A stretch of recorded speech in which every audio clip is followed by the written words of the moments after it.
గజపతి మాట వినడం తప్ప నాకు వేరే దారి లేకుండా పోయింది. వాడి క్రిమినల్ బ్రెయిన్తో ఓ ప్లాన్ వేశాడు. ఒక్క దెబ్బకు 2 పిట్టలు. శివప్రసాద్ కూతుర్ని కోడలను చేసుకుని అతని ఆస్తి కొట్టేయాలి, తనకి అడ్డంగా ఉన్న నన్ను పర్మనెంట్గా వదిలించుకోవాలి. దానికి వాడు పెట్టిన పేరు ఆపరేషన్ అంతర్ధానం. స్వామి వారు ఇంకా సేపట్లో దర్శనం మీద ఉన్నారు. భక్తులంతా సంయమనం పాటించవలసిందిగా మనవి.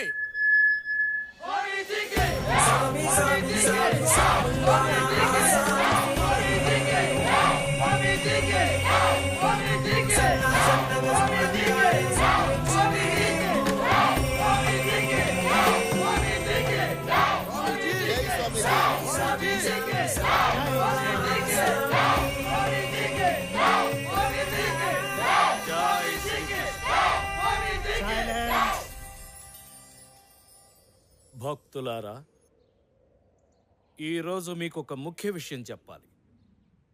నా బాల్యమిత్రుడైన శ్రీకృష్ణుని ఆజ్ఞానుసారం ఇన్నాళ్ళు మీ ఈతి బాధలన్నీ నా శక్తి కొద్దీ తీర్చాను. ధర్మ సందేహాల్ని నివృత్తి చేశాను. కానీ ఇప్పుడు నా అంతర్ధానానికి సమయం ఆసన్నమైంది. నేను మీ మధ్యలోంచి వెళ్ళిపోయే ఘడియ వచ్చేసింది. నిన్న రాత్రి శ్రీకృష్ణుల వారు నాతో మాట్లాడుతూ, మిత్రమా, ఇంకెంతకాలం ఈ మానవుల మధ్య ఉంటావు? ఇంకా చాలు, హిమాలయాలకు వెళ్ళి ధ్యానంలో కాలం గడుపు. అక్కడికి నేనే స్వయంగా వచ్చి నిన్ను బృందావనానికి తీసుకెళ్తాను అన్నారు. ఇక మీ నుంచి సెలవు. మళ్ళీ మీ ఈ జన్మలో నేను మీకు కనిపించను.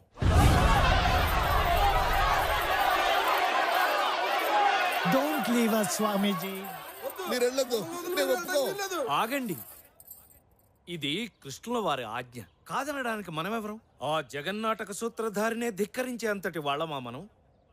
చివరగా నేను మీకు చెప్పేది ఒక్కటి. భగవంతుడి కోసం ఎక్కడెక్కడో వెతక్కండి. మీ అంతరాత్మకు మించిన దైవం లేదు. మీలోనే దేవుడున్నాడు. మీరు చేసే ప్రతి మంచి పని, వేసే ప్రతి మంచి అడుగు, మోసే ప్రతి నిస్వార్థ బాధ్యత అంతా దైవమయం. మీ చుట్టూ ఉన్న వాళ్ళని ప్రేమించండి, ప్రేమను పంచండి, నలుగురి సంతోషం కోసం ఏదైనా చేయండి. సర్వే జనా సుఖినో భవంతు. సామి సామి సామి సాముల్లోన ఆసామి నువ్వు సన్నా సన్నగా చూడంగానే సిగురించింది భూమి.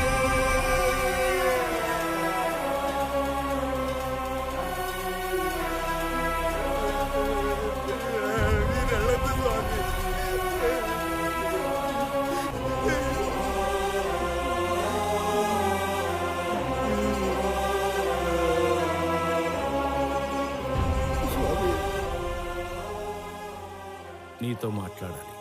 లోపలికి రా.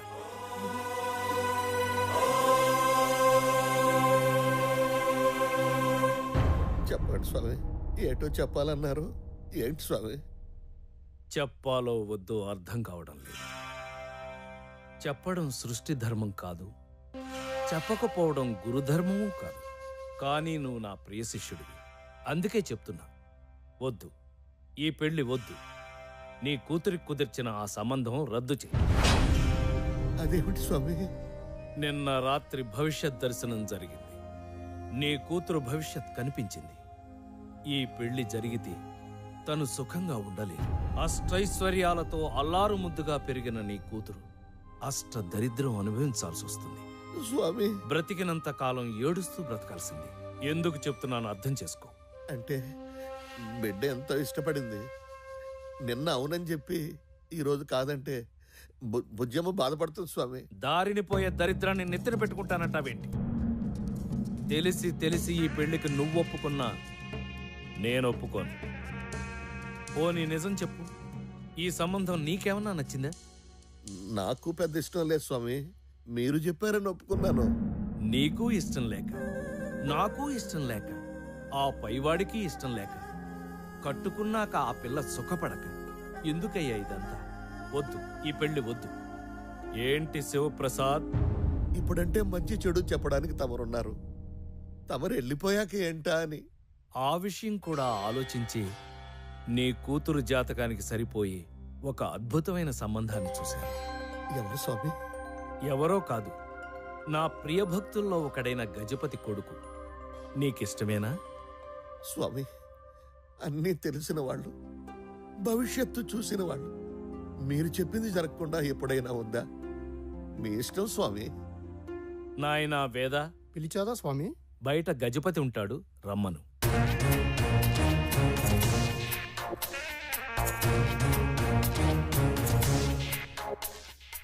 చెప్పండి స్వామి. ఇతను శివప్రసాద్. గజపతి, ఇతని కూతుర్ని నీ ఇంటి కోడలుగా చేసుకుంటావా అని అడగడానికి పిలిచాను. చేసుకుంటావా?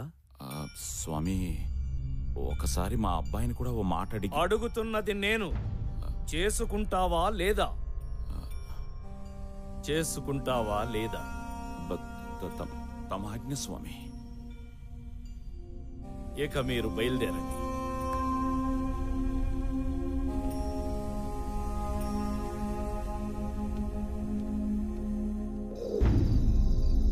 భలే ఉన్నావు. పిల్లలు ఎత్తుకెళ్ళేవాళ్ళ. నా డబ్బులు వాళ్ళతో వెళ్ళు, ఇస్తారు.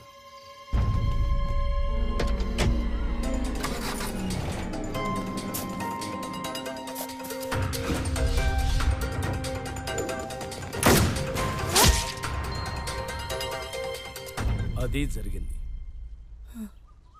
అసలు ఎవడరా నువ్వు? నాకు ఎలా దాపురించావు? నువ్వు నన్ను ఎప్పుడైనా చూసా?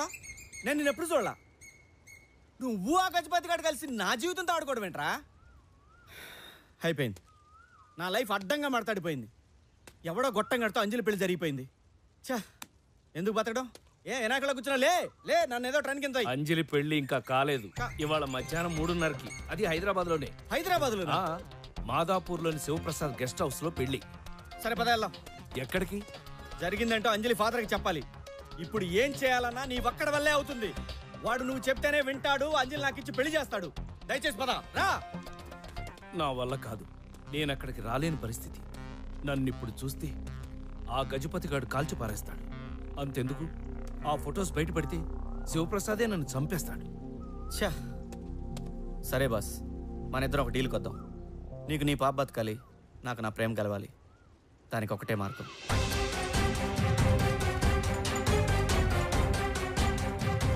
ఇది చాలా రిస్క్తో కూడుకున్న పని. చేయాలి.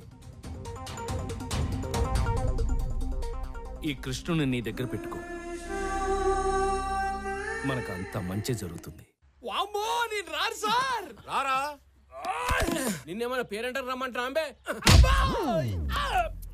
నమస్కారం. ఏం చేశాడు? చాటింగ్ లో చీటింగ్ సార్. చాటింగ్ లో చీటింగ్? అవును సార్. ఈ బేవకూఫ్ గాడు వీడే ఎన్టీఆర్ అని చెప్పి మహేష్ బాబు అని చెప్పి ఓ ఫారెన్ పిల్లని పటాయించింది సార్.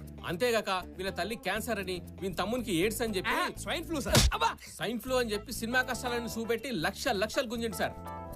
తీరా అమ్మాయి ఆడికెళ్ళి ఇండియాకి వచ్చి వీళ్ళ అందాన్ని చూస్తే ఏముంది sir, full shock sir. Cheating case పెట్టింది sir. That is not cheating actually. ఒళ్ళు బలిసి కొట్టుకుంటున్నావా? నా జ్యూరిస్డిక్షన్ లో ఏ ఆడపిల్లకైనా అన్యాయం జరిగితే నేను ఊరుకోనన్న సంగతి నీకు తెలియదా? ఇది అన్యాయం సార్. అది మీ జ్యూరిక్షన్ కాదు కదా, ఈ దేశం కూడా కాదు, అమెరికా. నా స్టేషన్ కి వచ్చి కంప్లైంట్ పెట్టాక ఏ ఆడపిల్ల అయినా సరే, అది అమెరికా అయినా అంబరపేట అయినా ఒకటే, ఈ బాడియాగాడిని తీసుకెళ్లి జీవితంలో చాటింగ్ చేయకుండా తోవండ్రా.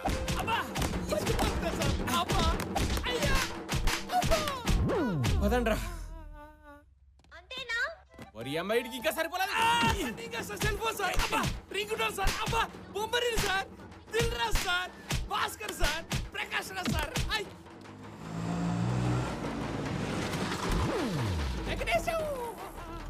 ఇక్కడ ఉన్నా వింటరా? కొట్టుడు కొట్టారా?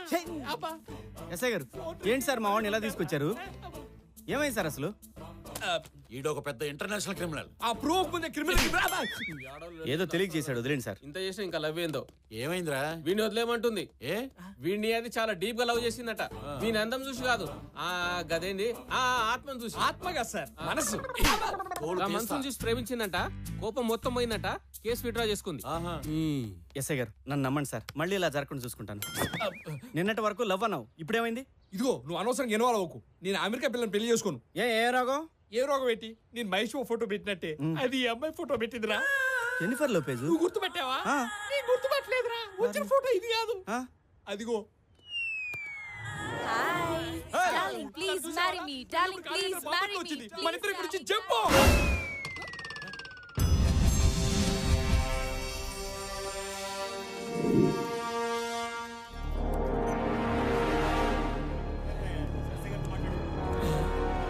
ఈ డ్రెస్ ఏంటి, ఈ ప్లేస్ ఏంటి, పోలీసులు ఏంటి, ఏంట్రా ఎందుకు ఇక్కడ తీసుకొచ్చావు? ఏం లేదురా, చిన్న అడ్వెంచర్ చేద్దామని. అడ్వెంచరా? నాకు చిన్నప్పటి నుంచి సాహసాలు చేయడం అంటే భలే ఇష్టంరా. ఈ సుమ గాలిద్దామా, ఆ బైక్ సీట్ చింపేద్దామా, ఏం చేద్దాం చెప్పరా చెప్పు. అవేం కాదురా, లోపల ఎవిడెన్స్ రూమ్ లో మనకు కావాల్సిన ఫోటోలు నెగిటివ్లోనే, అవి ఎత్తుకొచ్చేద్దాం అంతే. ఏం కావాలి సార్? డీసీపీ గారిని కలవాలి సార్. ఈ రోజు కలవటం కుదరదు. అమ్మాయి, పద, పద, పద. ఈ రోజు అలాగని కలవాలి సార్. చెప్తుంటే అర్థం కావట్లేదయ్యా. సార్, గుడ్ మార్నింగ్ నమస్కారం సార్. ఎవరు మీరు? నేను విష్మేకర్ ఫౌండేషన్ వాలంటీర్ అండి. ఇతను క్యాన్సర్ పేషెంట్ సార్, తొందరలోనే పోతాడు. ఇలా సడన్గా పోయేవాళ్ళు ఆఖరి కోరిక తెచ్చడం మా ఫౌండేషన్ లక్ష్యం అండి. ఇతనికి వన్ డే ఏసీపీగా ఉండాలన్నది కోరిక సార్. మేము కమిషనర్ గారి దగ్గర పర్మిషన్ లెటర్ కూడా తెచ్చాం సార్.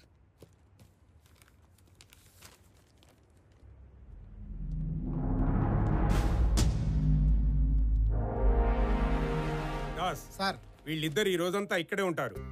ఈ రోజుకి ఇతనే నీ కేసీపీ. ఈ ఒక్కరోజు ఏ పోస్ట్ లో ఉంటే ఆ పోస్ట్ లో ఉండడం మంచిదిరా బాయ్. నాకు ఇంకా ఛాన్స్ వస్తే హోమ్ మినిస్టర్ అయ్యి నాకు నేను ప్రమోషన్ ఇచ్చుకొని ఎస్ఐ పెట్టండి. What an idea sir ji. ACP గారి ప్లేస్ అంతా చూస్తారని చూపించమ్మా. ఈ స్ట్రాంగ్ రూమ్. ఓహో, బాగుంది. ఆగొర్రి, ఇది రికార్డ్ రూము, ఇది ఎవిడెన్స్ రూము, ఇది మా డీసీపీ గారి రూము. సూపర్ గా. ఇలా వెపన్స్ ఉంటాయి. ఆహా,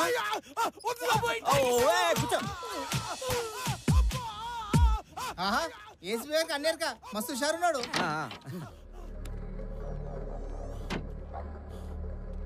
పనంతా నేనే చేయాలా? గంట సేపటి నుంచి కొట్టి కొట్టి చేతులు పడిపోతున్నాయి. మళ్ళీ షురూ చేసిర్రు. అంత ముందు గంట సేపు నేను కొట్టాను కదా, ఎవరు చేసే పని వాడు చేయాలి. నువ్వు కొట్టింది వాడిని ఐస్ మీద పడుకోబెట్టి, కింద ఉంటాడు కాబట్టి అది చాలా ఈజీ. ఇప్పుడు ఆయన పైన కట్టేసి కొడుతున్నాను. కొట్టి కొట్టి ఒళ్ళు హోనమైంది.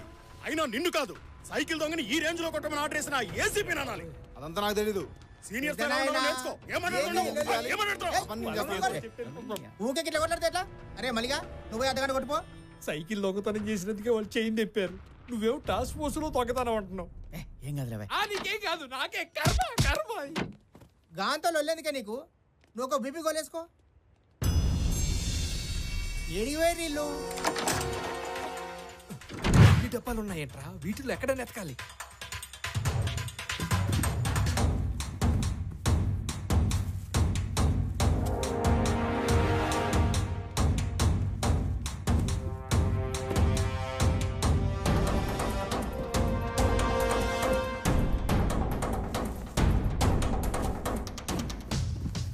సినిమా స్క్రిప్ట్ రా.